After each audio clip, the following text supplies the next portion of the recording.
one of the wealthiest countries on Earth was built by a government that controlled everything. Another became an economic superpower under a military dictatorship.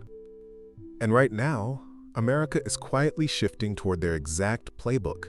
If this gamble fails, it could mean the end of American market dominance, spiking inflation, and a crippled tech sector. Okay, I know what you're thinking. Here we go. Another video telling me authoritarianism is actually fine.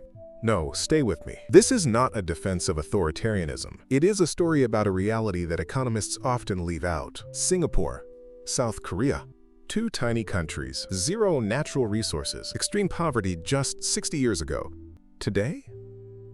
By most measures, Singapore has a higher GDP per capita than the United States. South Korea gave us Samsung, Hyundai, and LG, companies that compete with the entire Western world. But the men who built them? They jailed opponents, rigged elections, and economists called them geniuses. How did they do it? That is what we are going to find out today. And by the end of this video, I promise you, you will look at what is happening in America right now very differently. Let's start with a question economists love to argue about. Can a government force an economy to grow? The textbook answer is not really. Free markets, competition, individual choice, that is supposed to be the engine. But then you look at Singapore in 1965. No oil, no gold, no farmland, just a tiny island with a port and 1.8 million people who had just been kicked out of Malaysia. Kuan, Singapore's first prime minister, looked at this situation and basically said, "Fine, we will do it ourselves, my way." And his way was ruthless. He paid government workers corporate-level salaries to eliminate corruption completely. He attracted multinational companies with massive tax breaks and world-class infrastructure. Under his government, Chung Airport was built, still ranked the best airport on Earth, not because tourists wanted it, but because global business needed it. Kuan maintained strict political control, limited opposition influence, and imposed significant restrictions on the press. Ran the country like a highly efficient corporation, where he was the permanent CEO. The result? One of the most dramatic economic transformations in human history. Now South Korea, same story, different playbook. General Park Chung-hee took power in a military coup in 1961. And instead of attracting foreign companies, he decided Korea was going to build its own. He called them chaebols. Here is how it worked. The government controlled all the banks, every single one. If you're a Korean businessman and you wanted a loan, you played by the government's rules, period. They told companies exactly what to build: ships, steel, electronics, heavy industry. And if your company hit its export targets, you got more loans, more land, more government contracts. If you failed, they pulled your funding and let you go bankrupt. No second chances. Brutal? Absolutely. Effective? Look at Samsung's revenue today, $200 billion.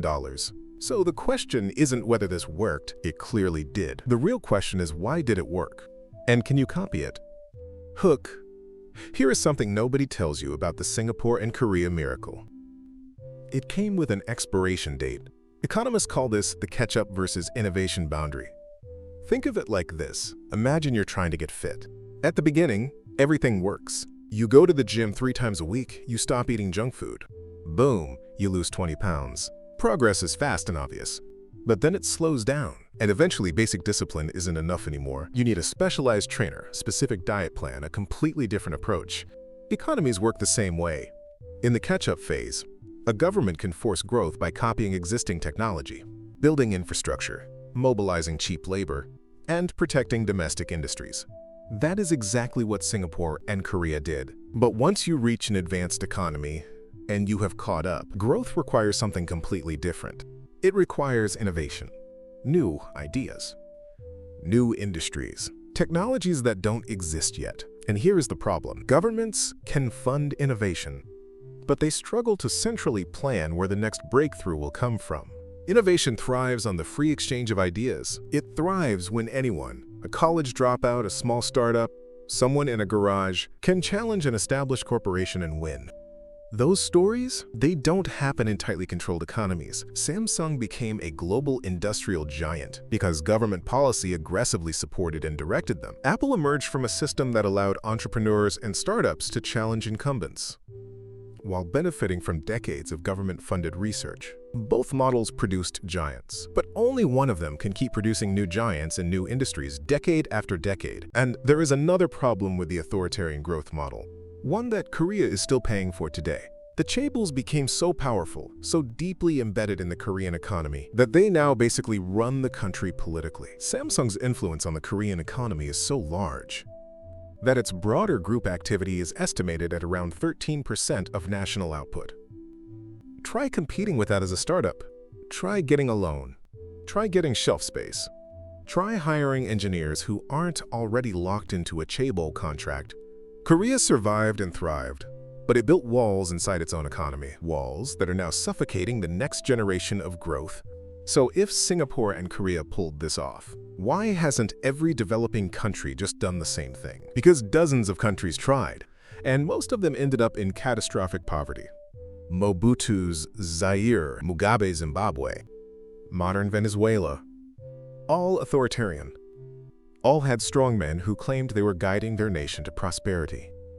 All ended in economic collapse, mass poverty, and suffering.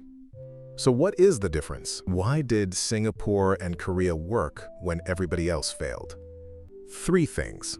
1. Hiring based on skill, not connections.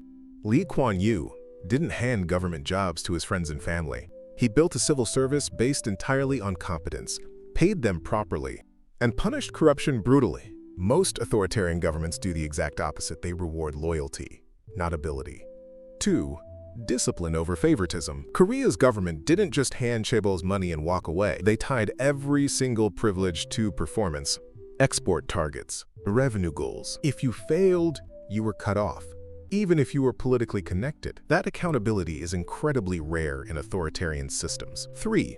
Integration into global markets, not isolation. Both Singapore and Korea didn't close themselves off from the world. They aggressively plugged themselves into global trade. Most authoritarian regimes do the opposite. They protect insiders from competition, which breeds inefficiency and eventually collapse. Without these 3 ingredients, authoritarianism doesn't build economies. It just builds very powerful thieves.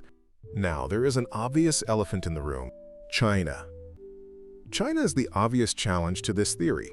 It has combined authoritarian governance with world-class technology companies and major innovation. But even there, economists debate whether recent slowdowns reflect a larger issue, the exact same innovation ceiling that earlier developmental states eventually faced. Okay, here is where it gets really interesting, because this isn't just history. This is happening right now, because whether you love him or hate him, and I know you have an opinion, Donald Trump's economic strategy has some striking similarities to the developmental state model. No, this is not a political endorsement. Stay with me. Look at the tactics. Tariffs. Trump has aggressively used tariffs to protect American manufacturing, the exact same tool Korea used to protect its chaebols from foreign competition, forcing manufacturing home. The push to bring factories back to American soil, semiconductors, steel, electric vehicles. This mirrors exactly the kind of forced industrial shifting Park Chung-hee ordered during Korea's heavy and chemical industry push of the 1970s. So here is the real question. Is Trump accidentally or deliberately running a developmental state playbook on the world's most advanced economy? And if so, there is a massive problem. America is not in the catch-up phase. America is already the most innovative economy on Earth. It's not trying to go from poverty to middle income. It's trying to maintain its position at the absolute frontier of technology, finance, and culture. The developmental state model works brilliantly for economies climbing the ladder. But when you are already at the top of the ladder, forcing industrial policy, concentrating economic decision-making, suppressing market competition, you are not using the tool that got you here.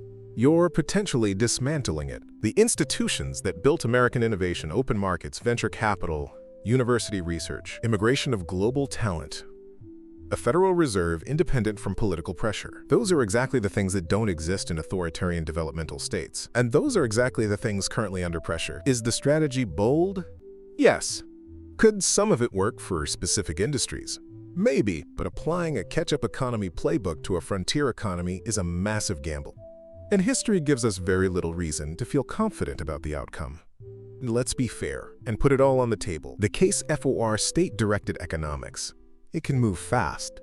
Democracies negotiate, debate, and delay. authoritarian systems execute. For a country in a genuine economic emergency, extreme poverty, no industrial base, speed matters. It can make long-term bets. Democratic governments think in 4-year election cycles. Singapore and Korea thought in 20-year arcs. That is how you build ports, airports, and industries that take decades to pay off. It can enforce discipline. When the government controls credit, companies can't afford to be lazy. You perform or you disappear. The case against. For every Singapore, there are 20 Zimbabwes. The model requires a level of institutional integrity so rare, it is essentially a historical accident. It creates fragility. When 1 or 2 people at the top make all the decisions, the system is one bad leader away from collapse. It suppresses people. Singapore's economic miracle came at a steep cost. Freedom of speech, political opposition, and civil liberties. Millions of people lived under significant restrictions on their basic rights. That is not a footnote. That is a profound human cost. And it has a ceiling. Once you've caught up, you need innovation. And innovation needs freedom. So here is what I actually want you to walk away with today. Singapore and South Korea didn't succeed because they were authoritarian. They succeeded because for a specific window of time, under unusually disciplined leadership, they combined centralized power with genuine meritocracy, export accountability, and global ambition. Remove any one of those ingredients, and you don't get a miracle. You get a dictatorship. The necessary evil wasn't the authoritarianism. The necessary ingredient was discipline. The willingness to make hard, long-term decisions that short-term political pressure prevents. The question for every economy, including the United States right now, is whether you can find that discipline without the evil. History says it is hard, but history also says it is possible. If this made you think, or argue with your screen, that is exactly what I was going for. Drop your thoughts in the comments. I want to know, do you think America's current economic strategy is a developmental state move or something else entirely? Like, subscribe, and I'll see you in the next one. #